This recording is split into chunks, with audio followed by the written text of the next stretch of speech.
Welcome to LOA Today. I'm Walt here with Louis D'Souza. Today is Monday. Happy Monday, April the 8th, 2019.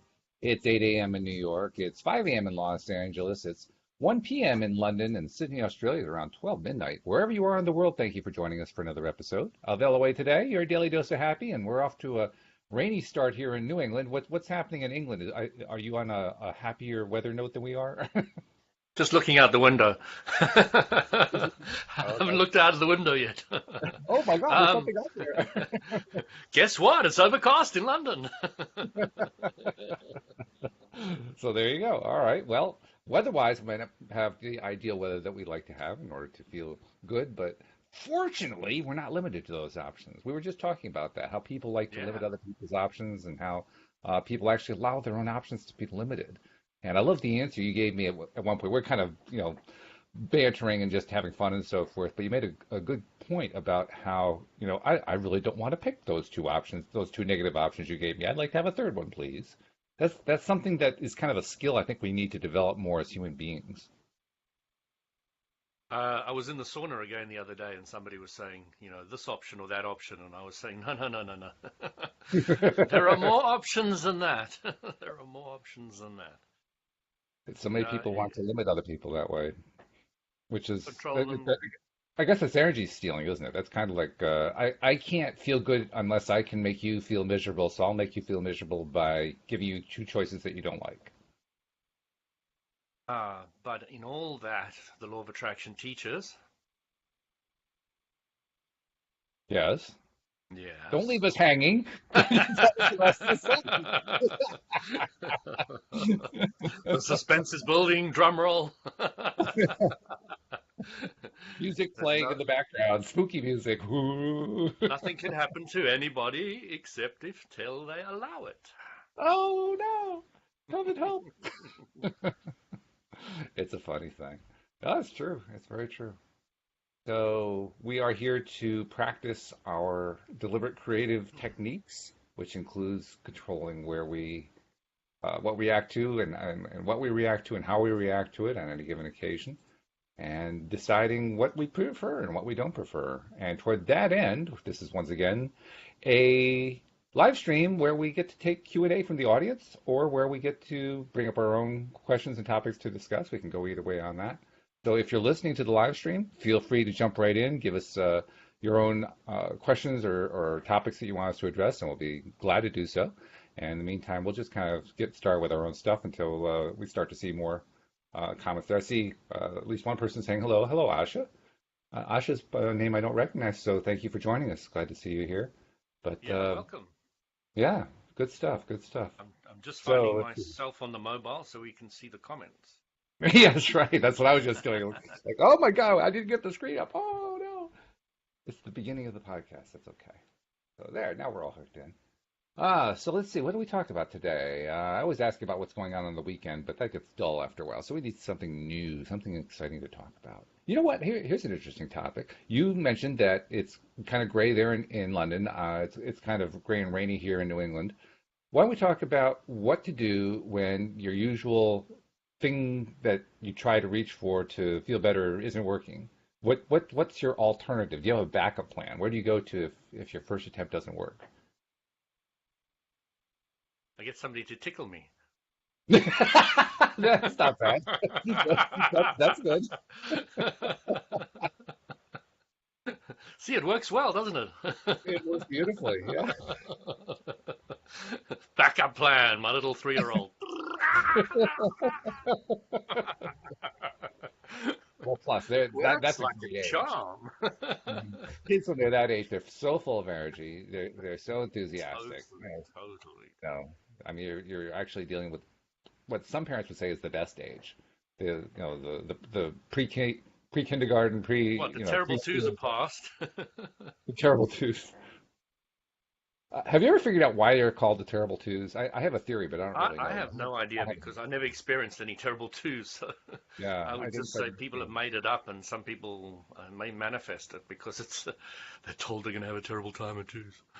The only thing I can think of is the kids are usually walking within their first year or so. So by two, now they're into everything, and maybe that's Yeah, why figure it's the terrible twos, but that just depends on how you look at it, really. I mean, you can look at like, oh God, they're into everything, or oh, look how exploratory they are. They're really doing well. This is great. Just depends how you look Yeah. at it. Perspective, as Richard Bach says, use it or lose it. Use it or lose it. That's right. Yeah, yeah. That's it's That's so wonderful. cool, lad. Once you get it, you can choose where you want to go, what you want to think. So somebody said to me, you can choose your next thought, and it's one of the best ideas anybody ever put in my head because I believe it's so Mhm. true. You can choose what you next want to think. You can You choose you're should. still in shit street, or you can choose that you're high. That something better is happening, and you can focus on it. So you can just Mhm. choose it, and if you can choose it, you can run with it. For me, the biggest thing was learning not so much that I could choose my thought. I was actually pretty good at that. For me, it was learning to believe that I could choose my own feeling. That's the one that I thought I had no control over at first. In fact, for many, many years, I thought I had no control over. And then when I did an experiment after learning about law of attraction to see if I really could influence and control my emotions and pick an emotion different from what the circumstance would normally drive me to do, and found that I could do it, it was eye-opening. It was like, wow, where have I been all these years? I mean, you can actually do this? Holy cow. And it wasn't like I made this big shift. It was a little tiny shift, because I was so ingrained into the idea of, well, I am always dependent upon what the current circumstance is for what I'm going to be feeling about Yeah, something, yeah. and I had that habit so deeply ingrained that when I finally moved the needle, it moved about that much, about a millimeter. That's all it was. But it was enough But because but Walt, I didn't think that was possible until then. I've got a question for you. You said you can now control your feelings. Now, what helps you control your feelings? Well, thoughts certainly are a Uh-huh. big part of that. But even more than that, it's about selecting a different, selecting a perspective that is not what I would typically have selected. See, the thing is, when you get into that pattern where you feel like you can't control your emotions, law of attraction delivers to you a pattern where you can't control your emotions. That becomes a self-reinforcing thing. So over time, every time that something happens, you have a default response. It's like it's okay. This thing happens, and it's generally considered to be bad, so I will feel that it's bad, and therefore it is bad, and I will enjoy it as bad, which sounds really strange to say, but Hmm. that's really what we would do, you know. And so when you have that pattern going, you kind of get locked into it. Then when you finally do something, and in my case, it was simply going out and enjoying some nature in a particular way that my wife recommended. When I was doing that and found that I could move my emotion, what I was really doing was simply looking at nature in a new way. Mm. Way that was different from the way I had looked at it before. So previously, this was on one of my nature walk, or one of my walks through nature, I should say. And I would usually just walk through and I kind of, yeah, there's trees, there's flowers, there's all that, there's animals, there's other vegetation. But she was saying go in and really look close, look at the flowers up close, look at the pistil Mm. stain, look at the shape of the leaves, look at the way the trees are shaped, look what's happening with them in the wind and all that, look at the blueness of the sky and the sun and all that kind of stuff. And when I did that, I felt differently about it, and Mm. that's what surprised me. So what did I do? It's not like yes, I did think different thoughts, but I was used to thinking different thoughts. It was thinking different thoughts that I selected that would have a different perspective that would lead to a different emotion. That's what Yeah, was new. yeah, yeah. So there's my And long-winded answer to your very short question. well, what I was really trying to point out with that short question was that you control your emotions with your thoughts. Directly, that's true, yes. But bear in mind, like I was saying, I had a history of being able to select thoughts, but within the realm of as long as they don't shift the emotion. As long as they don't shift the emotion. Yeah. In other words, it was part of that pattern I was describing where Right. I was always allowed to have any thought that I chose within the range of here's what the typical emotion to this situation should be. So I can think Mm. about that any way I want to as long as it comes out with that result. Now, this was not like a deliberate program I put into my subconscious mind. It's just that's what I had developed over time, by default, by not thinking about it. But that's the way it had manifested. It had come out because I was good at coming up. I could come up with all kinds of stuff. My mind was creating all kinds of interesting things. I just wouldn't allow myself to feel the good ones if I was Uh-huh. in a bad situation or a situation that's considered bad. I was very dependent upon how other people see a situation. Does that explain it? Yeah, you handed your power over to other people. Yes. You said, Yes. you said, yeah, I want you to manipulate me. Boy, was I a sick puppy. We've all done it. We've all been there. We've all got that T-shirt. Mm. Oh yes. So, I mean that Somebody was was my saying default. to me on an online game I was playing, and saying, "You broke my heart." Mm. I said, my first reaction was, "Don't give me so much power." Yeah, yeah, right. My next reaction was, "I'm the last person you should allow your heart to be broken by." Um, Oh, there's all kinds of possible she said, situations "If there. you want to know more, we can chat about it later." I said, "No, I really don't want to talk about it at all." um, Uh, you're just somebody I vaguely know on a computer game. Not particularly interested in why you perceive I broke your heart. It's not my problem.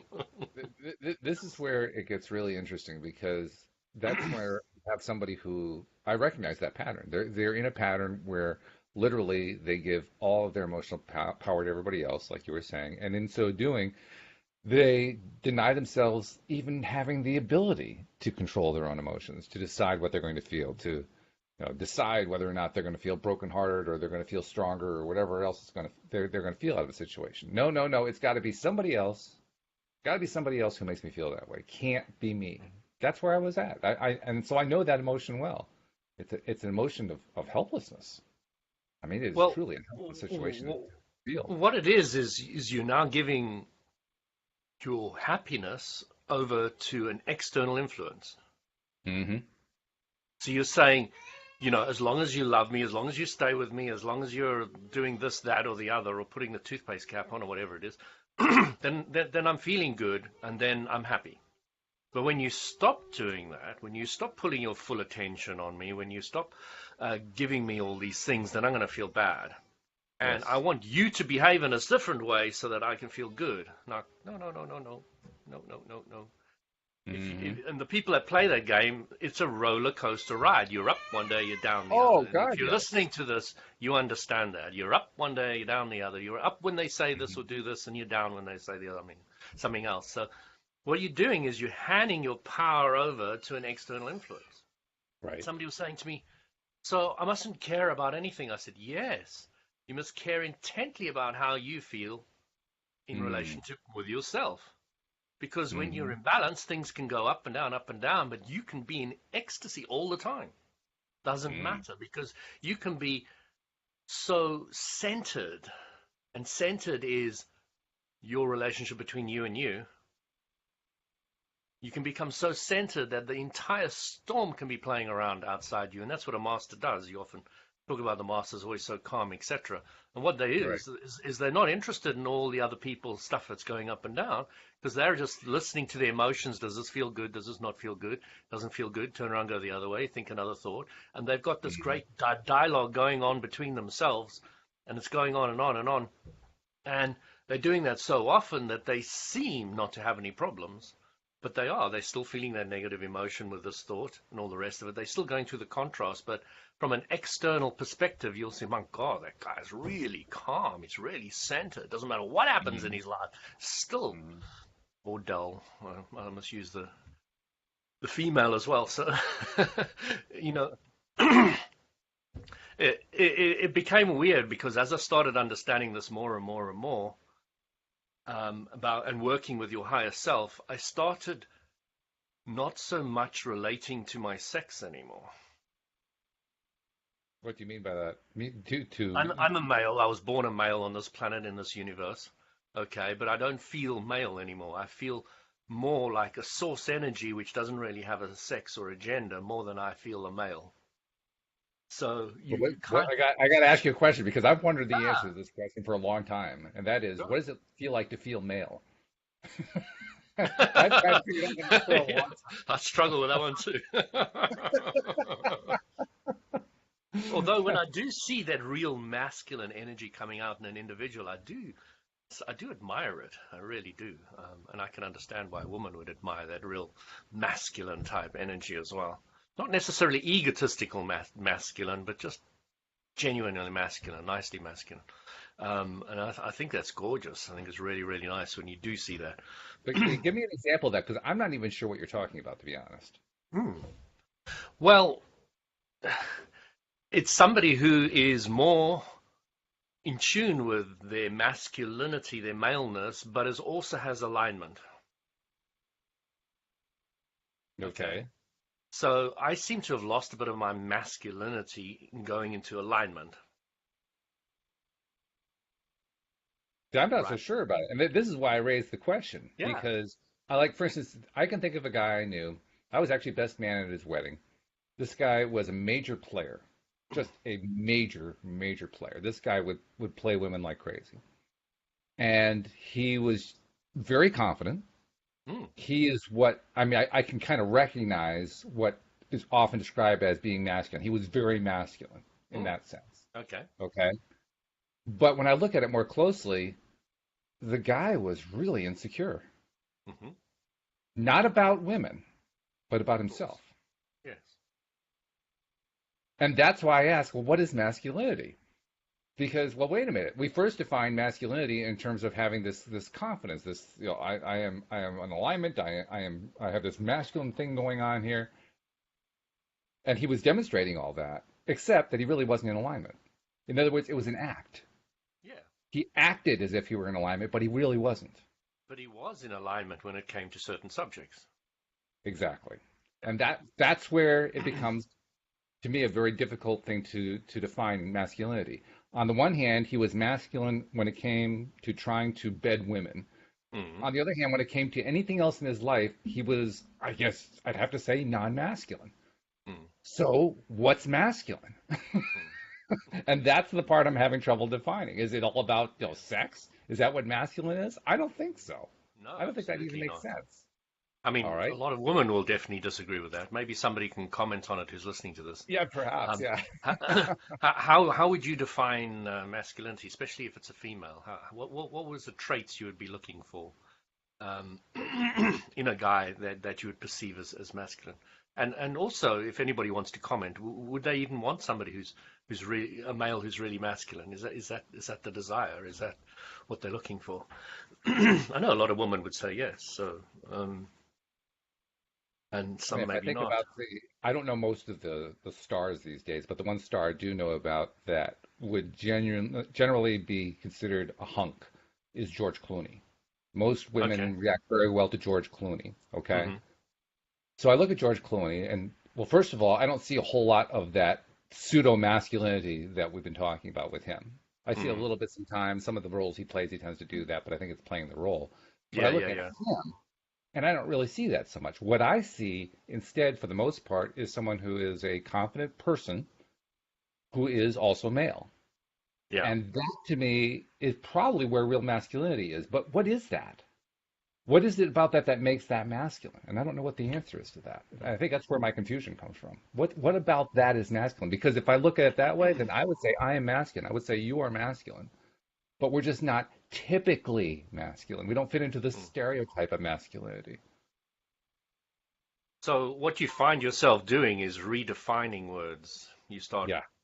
um, saying, okay, masculine equals this for me, and I don't really care what it means to other people. And Yeah. when you're talking to people, you start selling your idea of what masculinity is. So, Well, Shelley's given us a definition. First, she says she loves a confident man. Then she says, strong, good provider, good lover, fun, great dad, confident, mhm, which mhm, I would agree with. That sounds right to me, except that that's not my friend Ron, who I knew many years ago. He was mhm. none of those things. But every woman I ever saw who came into the vicinity of the two of us when we were out talking or whatever would come up and hand him a piece of paper that had their phone number on it. Mhm. You see, the challenge I have, Walt, is you see people. So you're putting an advert in because you want a partner, be it Tinder or whatever it is. Okay, so you're saying I'm looking for a confident man, somebody. What were the other comments there? Strong, good provider, good lover, fun, Okay, great dad. okay. So good provider, good lover, etc. So you're putting things out there which you perceive are going to make you feel better. Mm-hmm. Okay. Now, if you need those to make you feel better, what that means is you're not a vibrational match to that yet because you haven't raised yourself to that. Because if you did, you wouldn't need that. And the law of Okay. attraction would then bring the right partner to you. You see Mm-hmm. how it's all completely reversed, how the law of attraction works. So when you have got the confidence, when you got the money, when you got this, when you got that, then you'll attract a similar type person because you don't Mm-hmm. need it anymore and you've got no resistance to getting it. Mm-hmm. Zip. So it's always interesting to me when somebody's looking for a partner and they put out these ads of these are the things that they want in a partner, because what they're saying is they're going to make me feel good. And the problem with that is it's going to be a temporary roller coaster ride. Mm-hmm.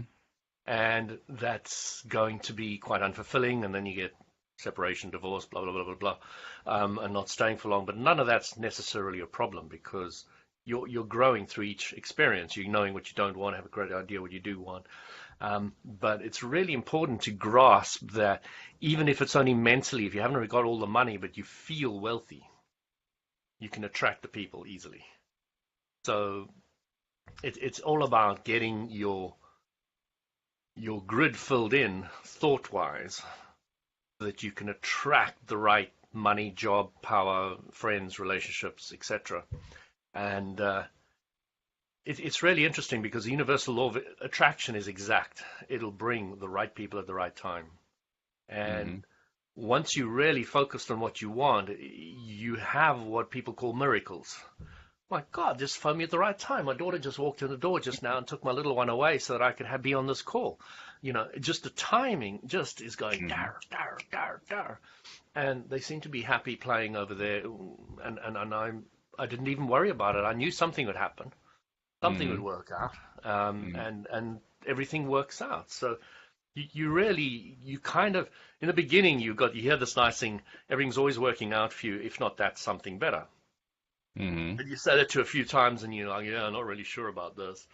But when you start Mm-hmm. doing it year after year, you see the universal law of attraction react to it, bring all these things, bring the timing. The timing is so key. The Yeah. timing and the clarity. So you come and you're like, wow, so simple, so clear. And Mm-hmm. you go, wow, wow, wow. I want more of that. I want more of that. Yeah. Everything's always working out for me. If not that, something better. And you start Mm-hmm. getting excited about it. And then you can see the vibration of that statement going up and up and up and up. And there are times when you're going to drop down again. A problem. Because now you've built up some residue thoughts, which are vibrations with the universal law of attractions responding to, that are much more on the positive side, even though you weren't there for all that long. And it's responding to that. So you're building up your bank of good vibrations. And good vibrations are nothing more than vibrations of what you want. And what you want is not necessarily good or bad. Mm-hmm. Okay. So you've got this bank of just wanted stuff. And that's why I really have a big challenge. I didn't, in the beginning, you kind of brought up a Catholic, there's good and bad, and there's good and evil, and all the rest of it. And as I grew older, and because I was an intense kid trying to understand life, you kind of good and bad vanish quite quickly along the journey. They really get splattered into a billion pieces, and then you start seeing millions of shades of grey. And Mm. then you come to the law of attraction, and you start seeing wanted and unwanted. Yeah, And you say, oh that's my true. gosh, that contrast in your life is so simple. How did I not see it before? How did I not know? I always knew about the universal law of attraction from quite a young age, Mm-hmm. but I had no idea of how it manifested in the human, in the physical. And I know I've mentioned this before, but, you know, without light, there's no darkness. Makes complete Mm-hmm. sense. Without a valley, there's no mountain. Makes Yeah. complete sense. Mm-hmm. Um, And I could understand in a theoretical world how the law of attraction works and how the duality of the physical universe works, but I never knew how it worked inside me. And when I started seeing wanted and unwanted, it was like, oh my gosh, an unwanted expands you to what you want. And that process, I was like, yeah, this is cool. Now I've got this big bank of what I want and I'm just milking it. Um, with greater clarity, of course. I just bump around like everybody else now and again. And it really is a journey about building up that confidence, that vibration, the focus, mental focus on what you want, and things, and specifically timing and clarity. Those are the two things, well, I'm looking for. Everybody will be different. Timing and clarity to me are absolutely key. Yeah, it's quite fun.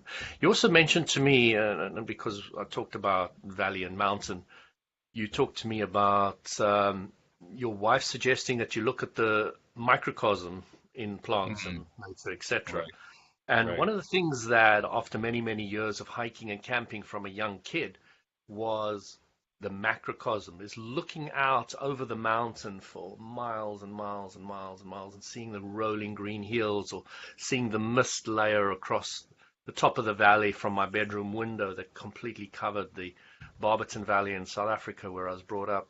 And you Hmm. literally felt you could walk out right across the valley to the other side because there's Oh, such that's a nice. strong layer of cloud just Yeah. there. He was literally just, the cloud layer was just above, um, well, just on the grass, just outside your window, and you could kind of like start walking all the way across. It was just Hmm. amazing. Um, and I loved the distance. I could sit on top of a mountain and just look out over the view and just feel so at peace and so serene and so, oh, I can breathe again and take a deep breath. And whenever you can take a deep breath, it means something's Oh, going right. Something's yeah. going right because Because it means you're, you're literally in that moment, you're releasing all the stress you've been building up lately, and for that moment, yeah, it's now going away, and you were able to do yeah, that. That's the cool part. yeah, yeah. Yeah. That's the Abraham Hicks statement where they say relief and release, relief and Mm. release, relief and release. So it becomes very clear after a while what stresses you. So the only thing that constricts the chest so that you can't breathe clearly is negative thinking. Nothing else Hmm. does it. That's true. Okay. The negative thinking take the muscles because of the negative emotion and all of the negative feeling you're getting from your higher self saying, don't think that, don't think that. I'm giving you negative feeling. Don't think that. It's not helping you. Then the muscles tighten up in the back and then your chest constricts and then you got these very shallow breaths. And I Hmm. remember lying next to this girl when I was young, and I was on the floor and she was on the bed, and um, I was fast asleep, and I woke up in the middle of the night and I looked at her and I was watching her, and her face was towards me and it looked like she wasn't breathing. I couldn't see or perceive any breath at all. I actually went and woke her up because I thought she was dead. Wow. Because it was so her breathing was so shallow, so incredibly shallow, and I'm very, very good at studying and understanding the body. And I couldn't perceive any breath whatsoever, but she was obviously breathing incredibly slowly and very, very shallowly, but she was Mm. still breathing. But it's incredible, that individual I've noticed as well, um, has had a lot of thoughts which have caused challenges, which it's with most people, and that restricts the chest. And have you ever noticed those aha moments? They are they open the chest. Okay. There's often a physical. There's always almost sometimes clearer visible than others. A your mind thoughts manifest physically, and Hmm. that's why many people can read a body like a book. There's many practitioners who can just look at you and say, "Oh, you got." I mean, I'm pretty good at doing that as well. Many people have said, "How the heck do you know that? How do you know that about me? How do you know I've got um, asthma. I said, well, I had it for many years. I see the signs. How do you know I'm myopic and wear glasses? I said, well, I've been myopic for most of my life. I guess. Mhm. You can see things very, very clearly after a while once you get into them. And there's a lot of healers out there that really know a huge range of different types of ailments, of how the thought, and this is why I like Louise Hay's book, manifests physically. Mm. It's big stuff. Um, it is really good stuff. It's really, really good. Because once you see that, you can start taking, say, Louise Hay's statements and then say them again and again to yourself to help relieve a more specific vibration. So in other words, you can make general ones like everything in every day in every way is getting better and better. If not Mm-hmm. that, something better. But that's a very general statement. Yes, it would work, but as soon as you're going to a specific problem, you can take the opposite vibration and then do a specific what you don't want to what you want, which can help you more specifically with that ailment, which I think Mm. Louise Hay's book is, I've seen my sister as an example. She's completely changed her life, that one book. Oh, that's It's really fabulous. good. Mhm. Yeah, yeah, that's very cool. I want to go back to that friend of mine that I mentioned and just talk about something there because this is the guy who literally gave off this massive masculinity. Women were practically lining up to go to bed with him. I mean, it was the most amazing thing I'd ever seen in my life. But the guy was a fraud because all that stuff he was putting out really wasn't there. He had mastered the art of fake it till you make it without actually making it, without actually getting there, without getting to that confident place. But I But would tend to disagree with you, Walt. well, let me give you my evidence. Hmm. Like I said, I was best man at his wedding, and he married this girl. She was gorgeous. She was a wonderful person, and so forth. And I know she was attracted to all of these perceived qualities of his. But the marriage lasted 6 months, Yeah, and this is that's not not the first surprising. time. That was the way it was with every relationship with him. None of his relationships would ever last Hmm. because all of these signals he was putting out were false signals. He actually had a very good job. He was very good at earning money. He was just terrible at sharing any of it with his spouse or his girlfriend. He was actually, a confident man in some ways, but his Yeah. confidence expressed itself as disdain when he was actually involved with somebody. What Mm. were some of the other good lover? I don't know whether he was a good lover. I never asked about that.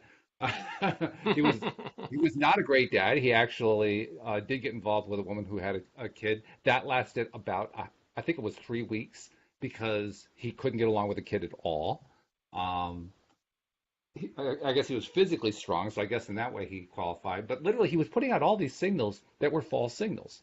Mm. He had literally managed to become excellent at faking it, but he had never actually gotten to the point where it would become a part of him. He was always resisting the thing that he was trying to fake, and he did it beautifully to the point where he could literally live the playboy life, but he couldn't get anything else out of life. And anybody who hooked up with him or who in any way tried to connect to him found that very quickly all of it was a facade. It wasn't real.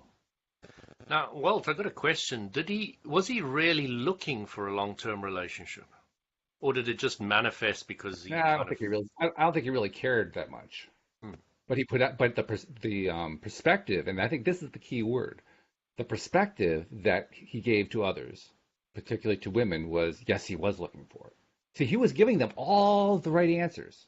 He hmm. just wasn't. He wasn't being honest about it. Okay. So there's a few things I perceive here. One is you said he put out all the right signals. So what he was doing is he was verbally saying what And what he physically saying it. what he, what he, His what body language was saying it. that he wanted a long-term relationship. He wanted a long-term relationship. He wanted to have the whole dream. He wanted to have all of it, and he Mhm. didn't want to have any of it. And So I think it was actually deliberate manipulation on his part, to be perfectly honest. I think he was doing it intentionally. hmm, no, that's fair enough. So when I look at anybody's life, no matter who it is or what they've done, I now just see it as somebody who wants to expand and they're Mm. playing with their contrast. Okay. Yep. So I don't see him as good, bad, wrong, or indifferent. I now see him as an No, no, I'm not individual saying that. that is playing with these contrasts in the best way that they know how at the time. Hmm. And what they were doing is they were putting out to the universe, and they probably from the guys got a lot of support from I'm good at being a Casanova. Hmm. So he probably got a lot of, reinforcement from the guys saying, "Oh, that's Oh, cool. I wish I tons, was you," and blah blah blah blah blah, and all that kind of stuff. tons. So, Yeah, so he had a very active vibration there, which was right. going out and coming back, going out and coming back. Now, a long-term relationship didn't fit that stronger active vibration, even though he may have wanted a longer-term relationship. But if I you don't are think he did. able to, I think it was no, he pretty didn't. clear He he did didn't not. really. But Yeah. the manifestation proves he didn't. Well, plus also he said so. So I Yeah. have some pretty good evidence. Yeah, that's good evidence too. That means It he didn't came say to that. recognize it clearly himself. In Yeah, fact, when he asked me to be the best man at his wedding, I was shocked. I said to him, "You're getting married? Really?" yeah. You probably had that quite often. Actually, I think he only married once, but I mean, I lost track of him shortly after that, so I don't know what happened afterward. But yeah, But but my point is, he but was what putting out all happens? these masculine signals, but he wasn't actually masculine. That's my point. He appeared masculine, but he wasn't, because in my view, masculinity means you actually embody those characteristics. You don't just put off a false signal about them. Mm, And yet he was perceived as being masculine. It's the perception. That's what I'm trying to get to. mm. There's a difference between the perception of masculinity, in my view, and actual masculinity. In my view, he was not masculine. In my view, he was a coward. In my view, he had, sex was just something to do. It wasn't part of living a joyful existence for him. It was just that, something. I was false. It was not real masculinity in my view. Now, is it the masculinity that matches what the media puts out? Yes, absolutely yes. But is it real? I don't think so. And that's why I asked my original question: what the hell is masculinity? Because I think there are a whole lot of people who fake masculinity. Going back to the scenario, so when he puts out this vibration, okay, Yeah. to the universe responds accurately to it. Yes. Yes. So what I'm trying to say is that the girl who married him, for example, the one individual, um, was not looking at what was really being meant, because the universe listens to what Absolutely. you mean, No doubt not about it. what you say. Okay. I mean, So the first time I ever met her was on the day she of the was wedding. conning That was the, herself that this would oh work. yeah. That was Yeah. the first day I ever met her was the day of the wedding. I'd never met her before then. And it was clear to me that she was just as superficial as he was. She was responding to the superficial cues. She had not looked deeper at all. Yeah. And so, And so it she was doesn't take responding to long in that a perception. relationship to hit the wall and see and Oh yeah. and because when you're going out I'm on your surprised it took 6 months. first when you're going out on your first date and all the rest of it, you're bringing your great archetypes to the table. Okay, you're Yes. bringing your knight in shining armor and your gallantness and all the brilliant things that you do well, and you're bringing those to the table. And then, of course, when you get married, your partner starts seeing all the other archetypes that are hidden in the closet that now come out. Um, Mm, and that's why I love that Meet Joe Black movie, when he was speaking to death. The one guy was speaking to death, and he was talking about his relationship with his wife, and she says he says to the angel of death, he says, you know, she loves me even with all my faults. And the angel of death, which is played nicely by Brad Pitt, says, mm. "Oh, what are those?" He said, "No, no, no, it's not one thing." It's a great dialogue piece there, but you know, that is how a good relationship is. When they know all your archetypes, everything's out of the closet, and the Yeah. person still loves you, still likes you. Um, Mm. and and and and and that's what it is. Because the important thing to understand about any individual is they don't just sit in one subject. We Right. move around, and as we move around to different subjects, our emotions go, and as our emotions go up, everybody loves you. When your emotions Hmm. go down, everybody wants to Hmm. run away. Actually, I wanted to show you this, Walt. What's that? I thought it'd be great for the Universal Law of Attraction group to have a look at this and redefine it.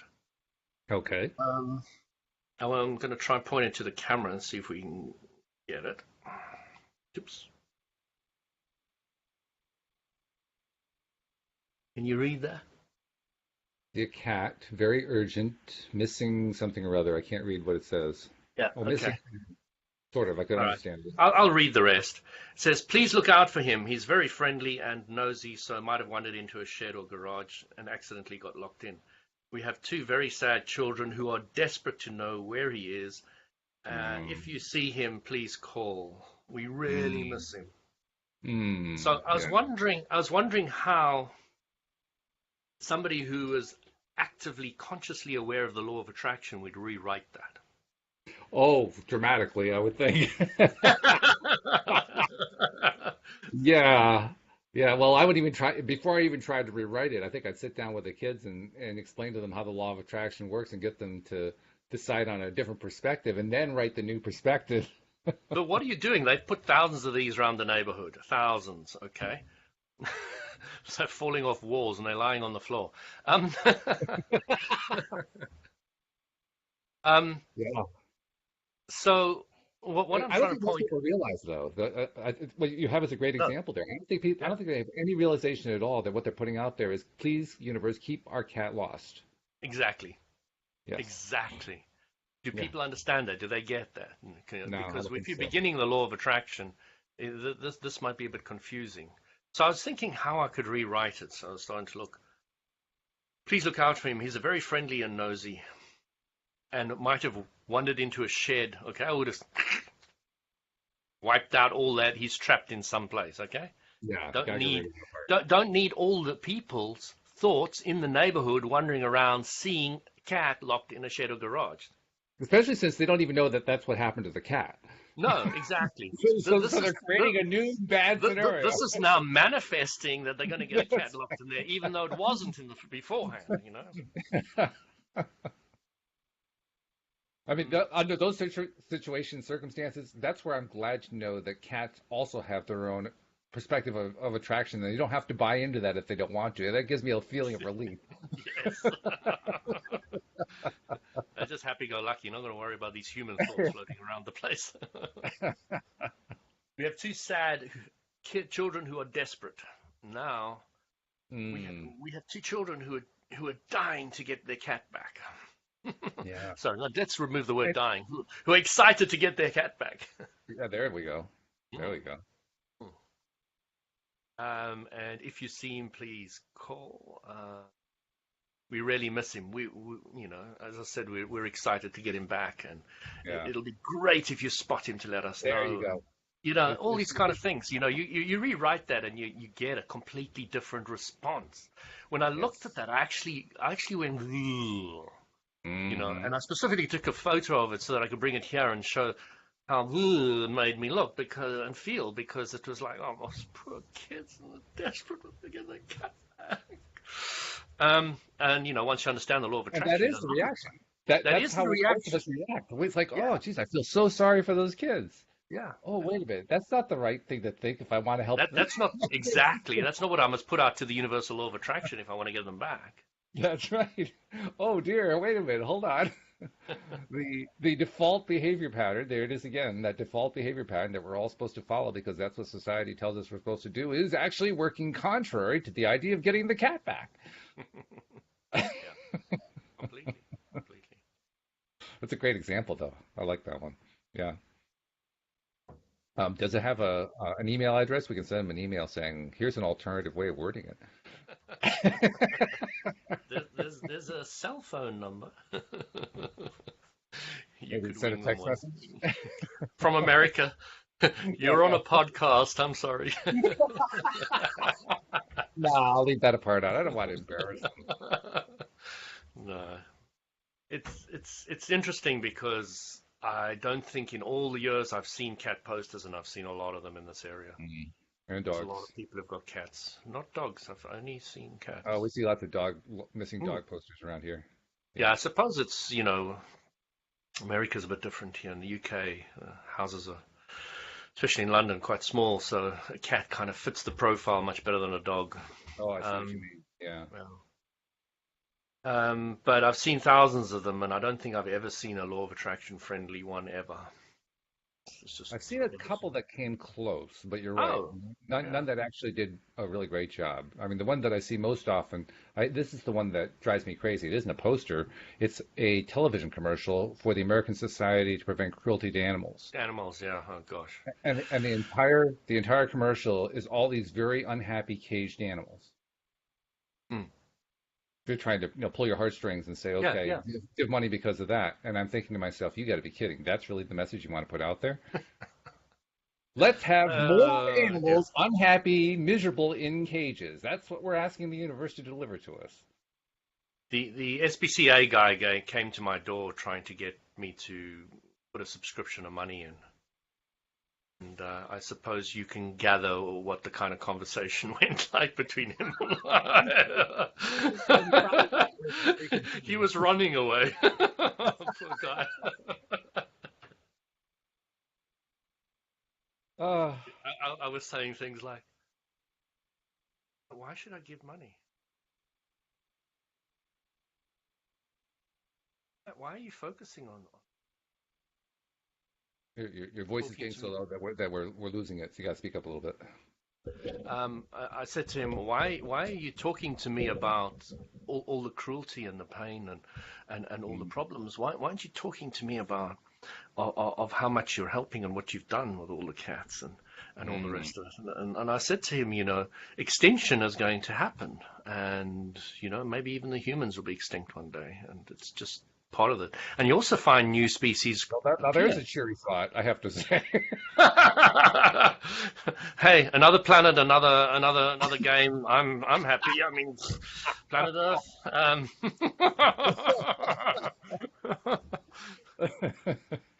So you can only really talk like that when you come to peace with death. When you come to peace Yes, that you are not yes, dead and that the bigger part of you lives forever. right. Anybody else who doesn't see that will think I'm the terror worst person on the planet. Hmm. You don't care about the planet. Well, it's doing a damn good job of caring about itself, no Hmm. matter how much we try and destroy it. That really sticks out to me a lot, and has stuck It out to me for does. quite some time. It Yeah, does. despite all of the most counterproductive efforts of people who claim to be friends of the planet, who are all trying to put out as many messages as they can about how terrible the planet is, the planet continues to thrive anyway. It's really Exactly. remarkable. Yeah, Exactly. yeah. And it's interesting because I had a Friends of the Earth friend, and over talking to them for years and years, they've abandoned Friends of the Earth and now focusing much more on what they want and are so much happier. It's completely changed their lives. But, you know, That's wonderful. um, you can go back into that group, but you now go back into it with a very much focusing on what you want aspect. But often people need to go out of those kind of groups so that they can get away from everything's failing and dying and falling apart and the plastic and all the fish and everything's getting caught up and everything dies and it's But that's where I love the question, what do you want? yeah, Because if you get somebody like that who is it kind of turns them around. It turns them well, around. no, not necessarily. They have to be receptive to it. They have to be open to the True. idea. On some level, if they're not open to it, then it's not going to happen. They're actually very, very, hostile. Even they're going to become very frustrated with you. Yeah, yeah. But if they're open to the possibility, and you ask that question, and then they give you the answer about, well, I'm against the Earth being polluted, and I'm against the Earth, putting plastic into the trash, and polluting the water and polluting the air and fracking the oil and all this other stuff. And they go on and on. And I say, yeah, but what are you in favor of? And they say, yeah, but I'm against all this stuff. And I keep saying, yeah, what are you in favor? I I'm in mean, favor of at one point or another, you have to decide, is this a person who is actually going to answer the question, or is this a person who's locked into what they're against? And a lot of people are locked into what they're against. And that's probably almost as important a realization as realizing that they got to shift the vibration around. You well, have to Walter, recognize some people who are have just stay there. That's what they've decided they're going to do. They're going to stay there. Walter, have you noticed that as you've been changing, you bump into less and less of those type of people? Oh God, yes. I'm trying to remember the last time I actually had a personal contact like that. I see them still on Facebook periodically, but not very often. Yeah. Now But yeah, that my is the personal life. important part. That is the Oh important yeah, point. That is I the agree with important you. point. Because I'm me fine. as well. I mean, I'm almost like, what is Walt talking about? I haven't bumped into a person like that for so long, I don't even remember. I think the closest I have is, they have degrees of separation, like 6 degrees of separation. The closest I can think of is 2 degrees of separation, because Tom Wells, who does the Friday morning show with me and Alex King, still knows a number of people who are in the environmental movement, because he himself was a part of that, and he has moved his vibration away from that, and he's less and less involved, and that's been a topic of conversation for us a number of times. But so every once in a while he'll tell me about some old friend of his who he reconnected with, who is still caught up in that cycle, and that's the closest I come now. I can't think of anybody closer to that than two degrees away. Yeah, Certainly yeah, nobody yeah, 1 degree away. Yeah, yeah, yeah. And that's the fascinating thing. So when it somebody is. says, Walt, is the world getting better and everything going right and things are moving forward beautifully for the planet Earth, and you'll say, yeah, they are. Mhm. But in Yeah. the past, you would have said, no, they're not. It's falling apart. Well, I'm And not sure I would have said that. In the past, I think I would have just avoided the question, to be honest. uh, I was never really a die-hard environmentalist not talking about because, environmental, but any aspect of it, political. Um, well, that part, yeah, I was totally yeah. broken on. That one, I was like, oh, fine, Doesn't have to be just about the planet. There's so many different no, subjects no, not at people can all. But that feel it's particular fallen one, apart about. that particular one, I didn't fall apart about. I fell apart on other things. Yeah, yeah. Interesting thing about that, and I don't know, I'm curious to see if you've seen this. Dan Mangina is Steve Rowell's coach. Steve does the Tuesday morning and Thursday afternoon shows with me. He's Okay. from the UK also, and Dan's his coach. Dan stumbled upon something that apparently got started here in the US. It's a thing called Q Initiative. Have you heard of that? Nope. I just learned about it over the weekend.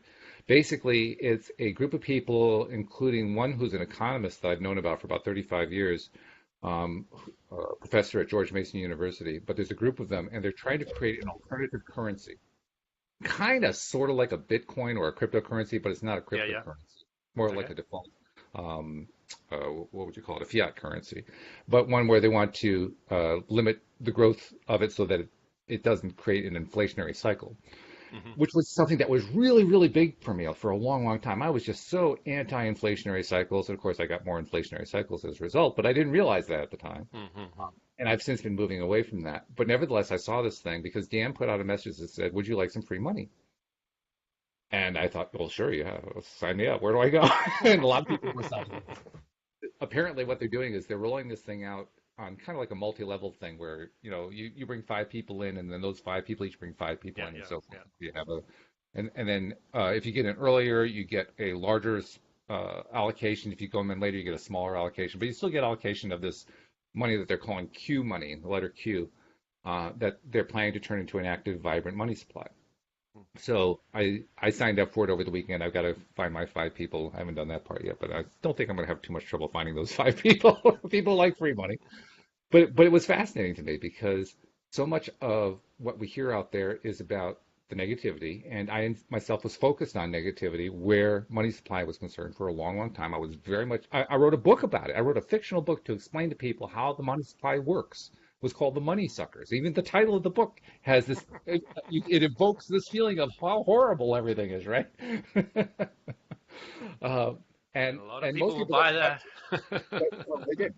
It was not bought in small quantities, but the point that I'm making is I got worked up about this thing that other people don't even know about.